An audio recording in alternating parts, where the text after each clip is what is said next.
tenemos que tomar de esa. ¿Por qué? Porque nosotros no somos gringos, nosotros no somos americanos. No, yo soy americano.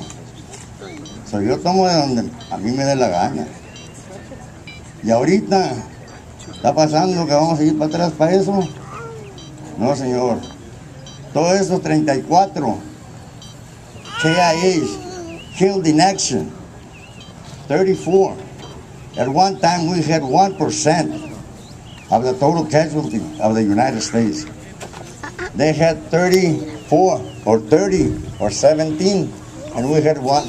They had 1,700. We had 17 KIAs. In other words, when you say American, you better come to see the valley.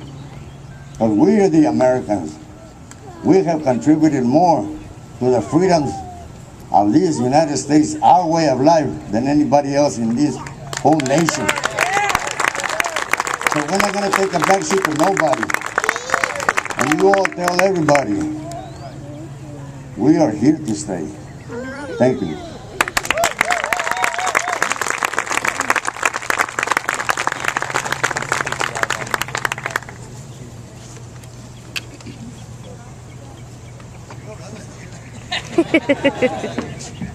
Okay, next we're gonna have, is Dr. Jesse Diaz here? Yes? Later, okay, we are moving this along. All right, we're gonna have, I know you probably think that we're not very organized here. Yes, we have our poets next.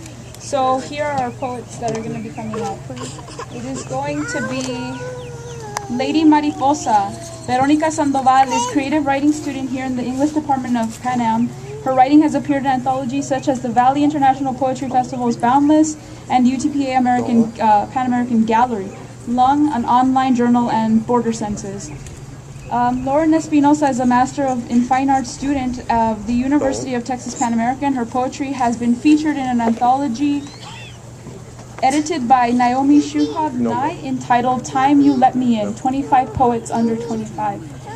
Then we have La Erica. Erica Marie Garza Johnson, MFA, is La Erica, is poeta, is the poet, mother, lecturer, performer, and video maker with too many names. She has been reading her poetry for about a decade, currently poetry editor for New Border, A Still Life in Words, which is an anthology of border writing to be published by Texas A&M Press. You can find her on Facebook as Poeta Paul. So.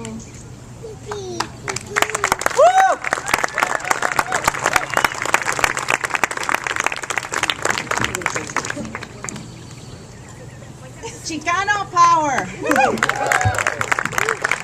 I didn't discover who I was and understood myself until I understood Chicano and until I found Gloria Ansaldúa. So, que viva la raza. This is my poem, Be It If I Could. And it was for some vato who thought I was too ethnocentric.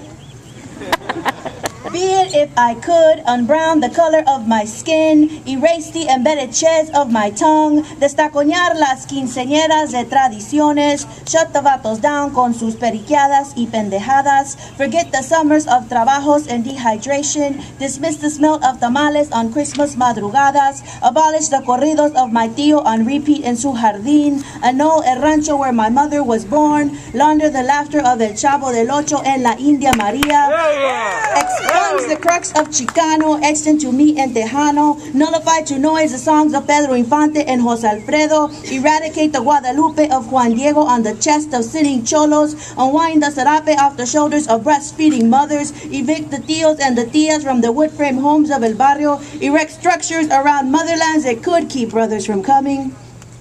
Be it if I could forget the aesthetics of my culture, erase my poem down to the spiritual mumbo jumbo, strike out the eye and make it a more enlightened we, make the vatos less vatos, the cholas less cholas. Be it if I could forget the brown of my own skin.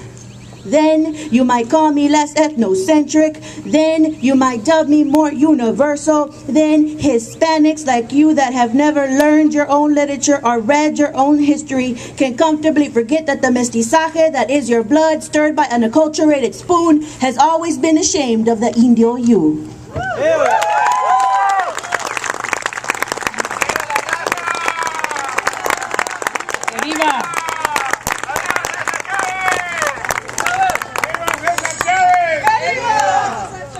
Cesar Chavez. Presente. All right, I wrote this poem. It was inspired by Gloria Saldua. I was at a conference, at Gloria Saldua conference in San Antonio, and I had this spirit move through me, her spirit moved through me, and I wrote this poem. It was published in La Bloga. I was really proud of that. Anyway, it's called Crossroads in 4 parts. Out the window, I've thrown a lemon into the grapefruit grove at the Y on Highway 107. Here I have left envidia,